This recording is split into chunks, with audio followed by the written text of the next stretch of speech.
नमस्कार दोस्तों, आप सभी का बहुत बहुत स्वागत है आपके और हमारे YouTube channel Banaras education point पर। जैसा कि हम सभी को ज्ञात है कि मुख्य परीक्षा का आयोजन किया जा रहा है, उसी को ध्यान में रखकर कल जो हिंदी का पेपर है उसके लिए हमने कुछ प्रमुख प्रश्नों का समावेश किया है जो कि आपके लिए हमेशा के लिए उपयोगी हैं। तो आज की इस वीडियो में हम हिंदी से संबंधित 3 मार्क एवं 6 मार्क के प्रश्नों पर चर्चा करेंगे। उसके पहले हम आपको एक जानकारी दे दें कि यदि तक आपने हमारे चैनल को सब्सक्राइब नहीं किया है तो सर्वप्रथम आप हमारे चैनल को सब्सक्राइब करें। साथ ही साथ आप हमारी वीडियो को लाइक एवं शेयर भी कर सकते हैं। और हमारे जो नोट्स हैं वह हैंड रिटन नोट्स हैं, टॉपर्स के द्वारा बनाए गए हैं, जिनमें बिल्कुल संपूर्ण सिलेबस को कवर किया गया है। तो चलिए चलते हैं आज के हमारे वीडियो पर। उसके पहले हमारा आज का पहला प्रश्न है भाषा। भाषा महर्षि पतंजलि के अनुसार जो वाणी वर्णों में व्यक्त हो से भाषा कहते हैं। मनुष्य के द्वारा व्यक्त की गई सार्थक वाणी को भाषा कहते हैं। भाषा की डेफिनेशन एक बार पुनः पढ़ते हैं। महर्षि पतंजलि के अनुसार जो वाणी वर्णों में व्यक्त हो से भाषा कहते हैं। मनुष्य के द्वारा व्यक्त की गई सार्थक वाणी को ही भाषा कहते हैं। भाषा की विशेषताएं। भाषा परिवर्तनशील है। भाषा एक सामाजिक संपत्ति है। भाषा अर्जित संपत्ति है। भाषा अनुकरण से सीखी जा सकती है। प्रत्येक भाषा की संरचना पृथक होती है। भाषा का प्रवाह अविच्छिन्न एवं नैसर्गिक होता है। भाषा भाव प्रेषणीयता का साधन है। भाषा जटिलता से सरलता की ओर उन्मुख होती है। वर्तमान पर चर्चा करते हैं। भाषा परिवर्तनशील है। भाषा एक सामाजिक संपत्ति है। भाषा अर्जित संपत्ति है। भाषा अनुकरण से सीखी जा सकती है। प्रत्येक भाषा की संरचना पृथक होती है। भाषा का प्रवाह अविच्छिन्न एवं नैसर्गिक होता है। भाषा भाव प्रेषणीयता का साधन है। भाषा जटिलता से सरलता की ओर उन्मुख होती है। इसके बाद भाषा के विकास के चरण के बारे में चर्चा करते हैं। भाषा के विकास के 4 चरण हैं। पहला आंगिक, दूसरा वाचिक, तीसरा लिखित, चौथा यांत्रिक। इस प्रकार से भाषा के विकास के 4 चरण हैं: आंगिक, वाचिक, लिखित एवं यांत्रिक। भाषा के रूप या भेद। भाषा के 3 रूप मान्य है। पहला तो है बोली, दूसरी है परिनिष्ठ भाषा, तीसरी राष्ट्रभाषा। आज की इस वीडियो में आप यह भी देख सकते हैं कि आंसर लिखने का पैटर्न कैसा होना चाहिए। इसी के साथ साथ हम देखते हैं भाषा के 3 मान्य रूप हैं: बोलियां, परिनिष्ठ भाषा एवं राष्ट्रभाषा। बोली स्थानीय स्तरीय क्षेत्र विशेष के लोगों द्वारा विचार विनिमय के वाचिक माध्यम को बोली कहा जाता है। इनमें साहित्यिक रचना नहीं होती है। भारत में 600 से अधिक बोलियां हैं। प्रमुख बोली है बुंदेली, अवधी, मागधी एवं ब्रजभाषा। इस प्रकार से स्थानीय स्तरीय क्षेत्र विशेष के लोगों द्वारा विचार विनिमय के वाचिक माध्यम को बोली कहा जाता है। इसकी विशेषता है कि इसमें साहित्यिक रचना नहीं होती है। भारत में 600 से अधिक बोलियां प्रचलित हैं। प्रमुख बोली बुंदेली, अवधी, मागधी एवं ब्रजभाषा है। परिनिष्ठित भाषा। जब बोलियां व्याकरण से अनुशासित एवं परिष्कृत होती हैं तथा विभिन्न विधाओं, शिक्षा, साहित्य और शासन में प्रयुक्त होती हैं तब वे परिनिष्ठित भाषा का दर्जा पा लेती हैं। संपर्क भाषा। भिन्न भिन्न भाषा भाषियों के बीच संपर्क कराने वाली भाषा को संपर्क भाषा कहते हैं। राजभाषा। राजकाज की भाषा को राजभाषा कहते हैं। हिंदी भारत की राजभाषा है। जो राजकाज के कार्य में प्रयुक्त भाषा होती है उसे राजभाषा के नाम से जाना जाता है, जैसे कि हिंदी भारत की राजभाषा है। 14 सितंबर 1949 को हिंदी को राजभाषा घोषित किया गया। तभी से हर वर्ष 14 सितंबर को हिंदी दिवस मनाया जाता है। 14 सितंबर, यह भी डेट ध्यान रखनी, 14 सितंबर को हिंदी दिवस मनाया जाता है। राष्ट्रभाषा। संपूर्ण राष्ट्र में बोली और समझी जाने वाली भाषा को राष्ट्रभाषा कहते हैं। बोली एवं भाषा में अंतर पर भी हम विस्तृत चर्चा करेंगे। बोली क्षेत्र विशेष या वर्ग विशेष के अंदर सीमित रहती है, जबकि भाषा का क्षेत्र विस्तार अधिक होता है। बोली का शब्द भंडार सीमित होता है, जबकि भाषा में शब्द भंडार व्यापक मात्रा में होता है। भाषा शिक्षा का माध्यम होती है, जबकि बोली शिक्षा का माध्यम नहीं होती है। भाषा की शासकीय मान्यता होती है, जबकि बोली को शासकीय मान्यता प्राप्त नहीं होती है। भाषा की लिपि होती है और बोली उसी लिपि को अपनाकर चलती है। भाषा का मानक व्याकरण होता है, जबकि बोली का कोई व्याकरण नहीं होता है। भाषा समाचार पत्रों, रेडियो, सिनेमा इत्यादि के माध्यम होती है, जबकि बोली इन सबसे परे होती है। एक बार पुनः इन पर विस्तृत चर्चा करते हैं। बोली क्षेत्र विशेष या वर्ग विशेष के अंदर सीमित रहती है, जबकि भाषा का क्षेत्र विस्तार अधिक होता है। बोली का शब्द भंडार सीमित होता है, जबकि भाषा में शब्द भंडार व्यापक मात्रा में होता है। भाषा शिक्षा का माध्यम होती है, जबकि बोली शिक्षा का माध्यम नहीं होती है। भाषा की शासकीय मान्यता होती है, जबकि बोली की नहीं होती है। भाषा की लिपि होती है और बोली उसी लिपि को अपनाकर चलती है। भाषा का मानक व्याकरण होता है, जबकि बोली का कोई व्याकरण नहीं होता है। भाषा समाचार पत्रों, रेडियो, सिनेमा इत्यादि का माध्यम होती है, जबकि बोली इन सबसे परे होती है। हिंदी की विभक्तियां। हिंदी में विभक्तियों की संख्या 8 होती है। पहली ने, दूसरी का, तीसरी के, चौथी को, पांचवा से, छठवीं में, सातवां पर, आठवां के लिए। ने, का, के, को, से, में, पर के लिए 8 विभक्तियां होती हैं। यहाँ पर हम आपको एक उपयोगी जानकारी दे दें कि आप हमें फेसबुक पर, यूट्यूब पर, इंस्टाग्राम पर, टेलीग्राम पर भी ज्वाइन कर सकते हैं। टेलीग्राम पर ज्वाइन करके आप हमारे ऐसी महत्वपूर्ण प्रश्न एवं क्विज भी ज्वाइन कर सकते हैं। साथ ही साथ आप हमारे प्रारंभिक परीक्षा, मुख्य परीक्षा के नोट्स भी प्राप्त कर सकते हैं, जो कि टॉपर्स के द्वारा बनाए गए हैं, रिटर्न से और टू द पॉइंट नोट्स बनाए गए हैं। उसी के साथ हम अगले प्रश्नों पर चलते हैं। हिंदी भाषा के नामकरण में उत्पत्ति पर भी चर्चा करते हैं। हिंदी शब्द फारस वासियों द्वारा दिया गया नाम है। फारसी भाषा में सिंधु को हिंदू और सिंधु क्षेत्रवासियों को हिंदुस्तान और उनकी भाषा को हिंदवी या हिंदी। मूलतः फारसी भाषा में सा का उच्चारण हा होने के कारण हुआ है। हिंदू, हिंदी और हिंदुस्तान नामकरण के मूल में सिंधु नदी है। तो हिंदी भाषा शब्द जो है वह फारस वासियों द्वारा दिया गया नाम है। फारसी भाषा में सिंधु को हिंदू, सिंधु क्षेत्रवासियों को हिंदुस्तान, उनकी भाषा को हिंदवी या हिंदी नाम से जाना जाता है। हिंदी की विशेषताएं, अभी प्रश्न आ सकता है, इस पर भी हम विस्तृत चर्चा करेंगे। संस्कृत पर आधारित होने के बावजूद हिंदी ने उसका अंधानुकरण नहीं किया है। दूसरी विशेषता है हिंदी की वर्णमाला पूर्ण वैज्ञानिक है। तीसरी लिपि जो है वह देवनागरी लिपि है। चौथा, इसके वर्णों के नाम उच्चारण के बिल्कुल अनुरूप हैं।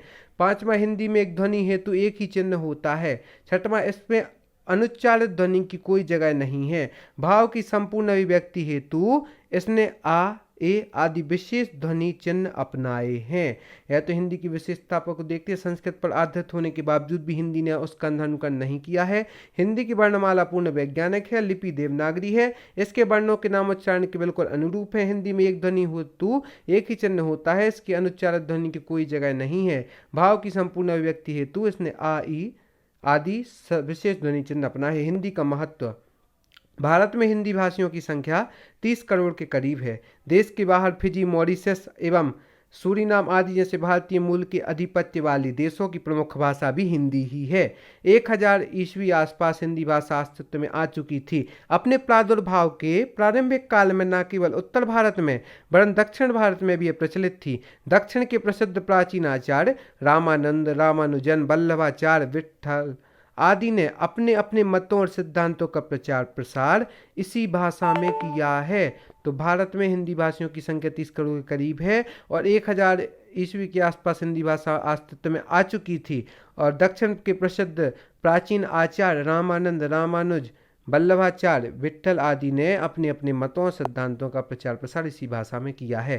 प्रगतिवादी योग। प्रगतिवादी योग 1936 से 46 के मध्य रहा है, जिसके कवि हैं बालकृष्ण शर्मा, नवीन रामधारी से दिनकर, भगवती शरण आदि। विषय वस्तु थी प्रगतिवादी युग की गरीबी, किसान, पीड़ित और शोषित मजदूर वर्ग के प्रति सहानुभूति। प्रखर, व्यंग्यपूर्ण, चुटीली भाषा का विकास हुआ है।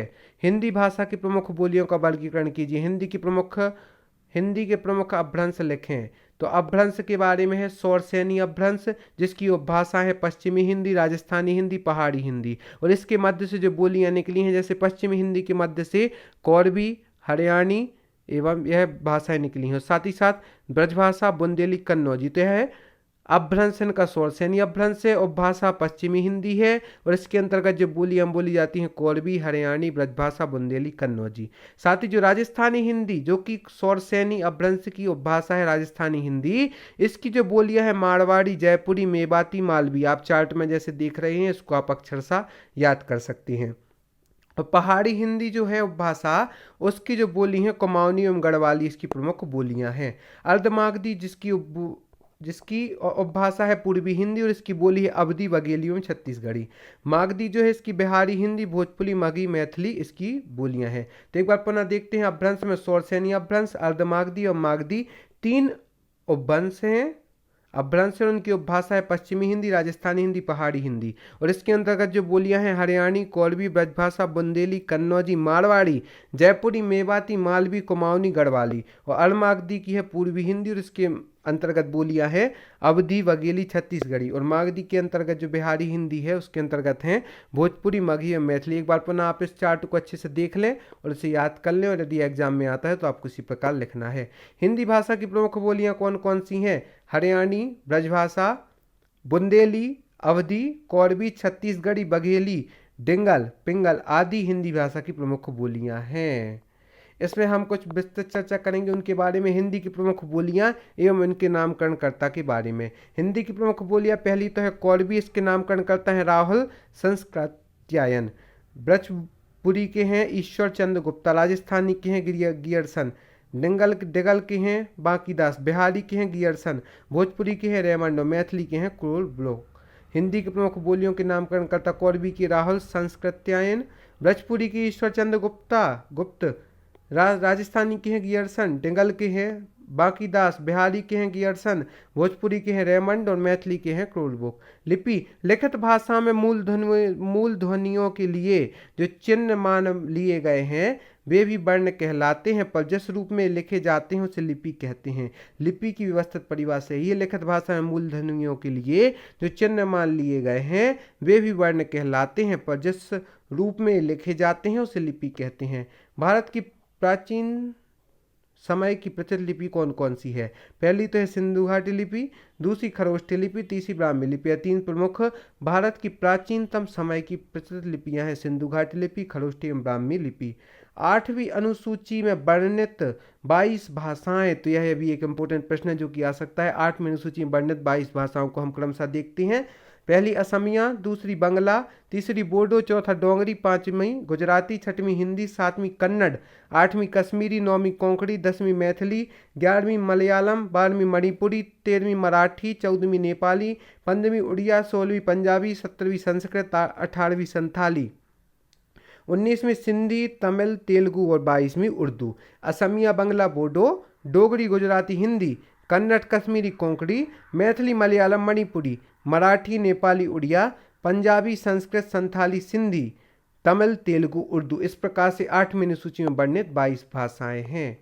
राजभाषा के संवैधानिक प्रावधान। 14 सितंबर 1949 को भारत के संविधान में हिंदी को राजभाषा की मान्यता दी गई है। आईएमपी यह है कि संविधान के भाग 17 में अनुच्छेद 343 से 351 तक राजभाषा के संविधान में प्रावधान दिए गए हैं। संविधान की 8वीं अनुसूची में 22 भाषाओं को मान्यता दी गई है। इसमें इम्पोर्टेंट यह है कि 14 सितंबर 1949 को भारत के संविधान में हिंदी को राजभाषा की मान्यता दी गई है और संविधान के भाग 17 में अनुच्छेद 343 से 351 तक राजभाषा के संविधान में प्रावधान दिए गए हैं। संविधान की 8वीं अनुसूची में 22 भाषाओं को मान्यता दी गई है। मूल संविधान में भाषाओं की संख्या 14 है। यदि प्रश्न आता है कि मूल संविधान में भाषाओं की संख्या कितनी है, तो मूल संविधान में भाषाओं की संख्या 14 है। 21वां संविधान संशोधन 1967 में हुआ। इसके तहत मूल संविधान की 14 भाषाओं में एक भाषा हिंदी भाषा को जोड़ा गया है। आप सभी को बहुत बहुत धन्यवाद हमारे इस वीडियो को देखने के लिए। हम आशा करते हैं आगे भी आप हमारे साथ यूं ही बने रहेंगे और आपके लिए कल के एग्जाम के लिए बहुत बेस्ट ऑफ लक। और हमसे नए लोग भी जुड़ सकते हैं जो कि आपके लिए बहुत ही उपयोगी है। और यदि अभी तक आपने हमारे नोट्स परचेस नहीं किए हैं, हमारी PDF प्राप्त नहीं किए, तो जल्दी आपके फायदा में हमारी PDF प्राप्त कर सकते हैं। और यदि अभी तक आपने हमारे चैनल को सब्सक्राइब नहीं किया है तो जल्दी आप हमारे चैनल को सब्सक्राइब करें। धन्यवाद।